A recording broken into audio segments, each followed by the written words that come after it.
Agora são 7h45. Por falar em cenário econômico do país, quem mexe muito com isso, obviamente, são os combustíveis de uma maneira geral. O diesel, a gasolina, o etanol, o querosene de aviação e outros derivados.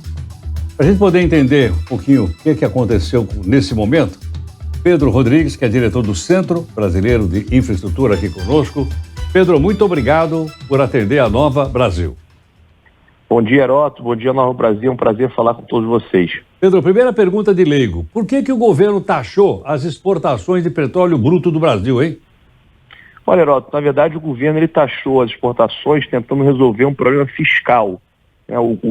Geralmente a taxação das exportações de produtos, elas funcionam como um imposto regulatório. Geralmente quando o país quer proteger, né, determinado mercado, quer incentivar que aqueles produtos fiquem no Brasil, né? Mas dessa vez o governo tentou resolver um problema fiscal usando esse tipo de tributo. Então quando ele não aumentou, né, não reonerou a gasolina e o etanol, o PIS e a COFINS, como tinha no passado, mas ele precisava do dinheiro para as contas públicas, ele deu uma outra saída, e essa saída foi o imposto de exportação do óleo cru brasileiro.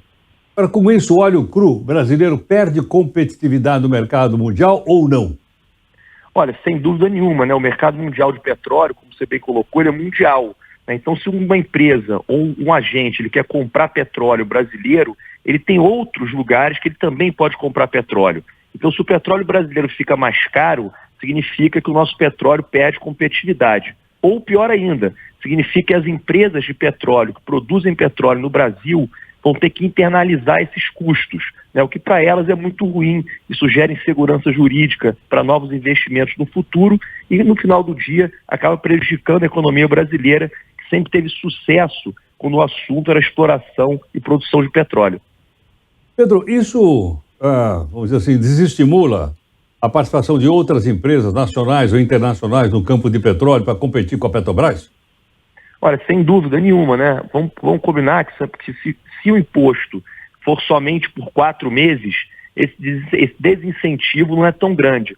Mas é uma janela que se abre, né? Sem dúvida, uma insegurança jurídica até para os contratos que já existem aqui no Brasil e com certeza os investidores e essas empresas, quando olharem para os leilões que o Brasil precisa realizar para continuar produzindo, aumentando sua produção de petróleo, vão pensar nesse tipo de segurança jurídica que do dia para a noite o governo pode chegar e colocar um imposto de exportação que, como a gente falou anteriormente, é muito ruim para as empresas e para o mercado.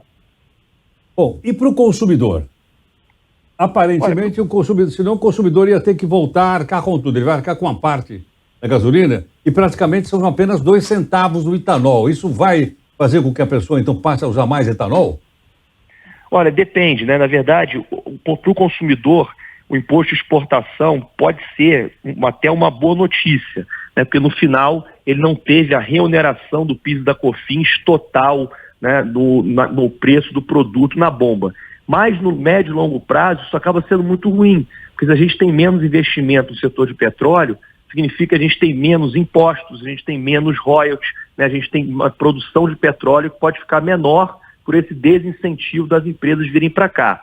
Agora, é difícil a gente dizer se esse imposto, ou a diminuição do preço da Petrobras, ou qualquer tipo de modificação no preço do combustível vai chegar na bomba, porque os preços dos combustíveis no Brasil eles são livres, né? Os postos de gasolina eles têm o direito, assim como as padarias podem colocar o preço que quiser no pão francês, os postos de gasolina a mesma coisa. E o que regula isso é mais concorrência, né? É um órgão de fiscalização como o CAD mais eficiente para coibir práticas de cartel. Para você ter uma ideia, para a sua audiência ter uma ideia, no Brasil a gente tem mais de 45 mil postos de gasolina. Então o consumidor, quando ele vai colocar combustível no seu carro, ele deve pesquisar. Ele vai num posto que é mais barato, vai num posto que tem um atendimento melhor, ele pode pechinchar o preço, pedir um desconto se for o pagamento à vista, e postos já fazem isso. Então, nesse caso, a concorrência é o melhor remédio para o consumidor pagar mais barato. Agora, Pedro, você entendi muito bem. A concorrência, então, vamos dizer, no ponto final, nos postos é muito grande, 45 mil, não tinha nem ideia. Mas no fornecimento tem essa mesma concorrência ou aquilo é um cartel? Então, aí a gente tem a cadeia de combustível, ela é dividida em algumas partes, né? Se a gente olhar para a distribuição, a gente tem mais de 160 distribuidores no Brasil, então a gente tem um mercado concorrencial. Se a gente olhar para os postos, como a gente colocou, a gente tem mais de 45 mil postos. Agora, o problema nosso é que se a gente olhar para o refino de petróleo, né, durante muitos anos a Petrobras sempre foi monopolista, né, monopolista de fato e não legal.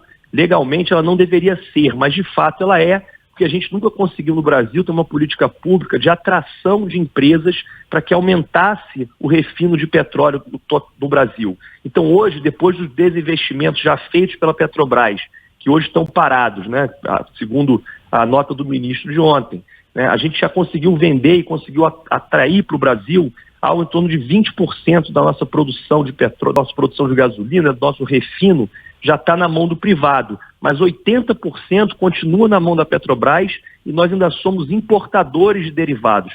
Então, para isso acontecer, o governo deveria, na verdade, fazer uma política pública que ajudasse a atração de investimentos no Parque de Refino Nacional, não permitindo que a Petrobras tivesse 80% do nosso parque, por exemplo, né, incentivando, dando sinais para o mercado de que o governo não vai interferir nos preços, né, de que a política de preços, a famosa PPI, né, que a gente compara com o mercado internacional, vai continuar. Ou seja, tem uma série de outras medidas que o governo deve fazer para incentivar a concorrência nessa parte da cadeia do petróleo, que é o refino do óleo cru.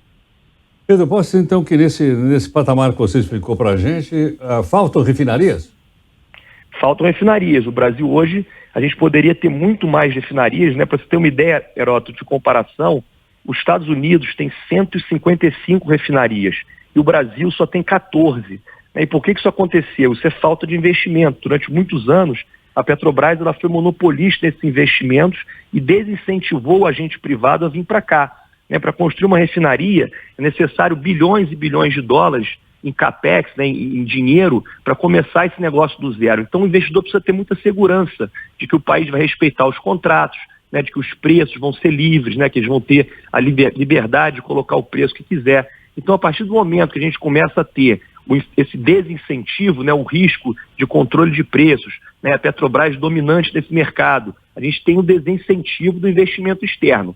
Por outro lado, a Petrobras também ela não consegue fazer um investimento sozinha, né? A Petrobras é uma empresa enorme, mas ela tem muitos lugares que ela precisa investir, né? Para você furar e produzir petróleo, são rios de dinheiro. Para você continuar a fazer as operações offshore, né? A Petrobras hoje é líder disso no mundo, né? De produzir petróleo em águas profundas e ultraprofundas. E a refinaria é um negócio que dá menos dinheiro para ela. Então é óbvio que ela olha para o setor que ela tem maior rentabilidade, maior retorno. Isso é bom para a empresa, isso é bom para o governo, isso é bom para o Brasil, isso é bom para toda a sociedade brasileira. Então a gente precisaria de mais investimento do setor privado no refino. E aí, sem aquelas características, sem aquelas condições que eu coloquei, o setor privado não vem. Então a gente precisa sim de mais refinarias, mas a gente precisa trazer segurança para o investidor privado de que ele vai conseguir fazer seu investimento, ter o retorno necessário e conseguir aumentar o parque de refino nacional. Pedro, muito obrigado pela gentileza aqui por atender aqui a Nova Brasil. Obrigado. Obrigado a você, é sempre um prazer falar com a audiência de vocês. Obrigado, Bom dia. Obrigado. Pedro Rodrigues é diretor do Centro Brasileiro de Infraestrutura. Qual é a sua opinião sobre isso? Deu para formar opinião ou não? Ou deu para a gente ficar um pouco mais informado? O que você acha da ideia aí? Esse dado, a gente está sabendo coisa, 155 refinarias nos Estados Unidos. No Brasil tem 14. Alguém está errado. Ou os americanos estão errados, que botaram um brutamonte, né, de refinaria lá, ou nós fizemos muito pouco, não sei. Qual é a sua opinião? Que vale aqui a sua opinião, a sua crítica, a sua decisão, você manda bala aqui nas redes sociais.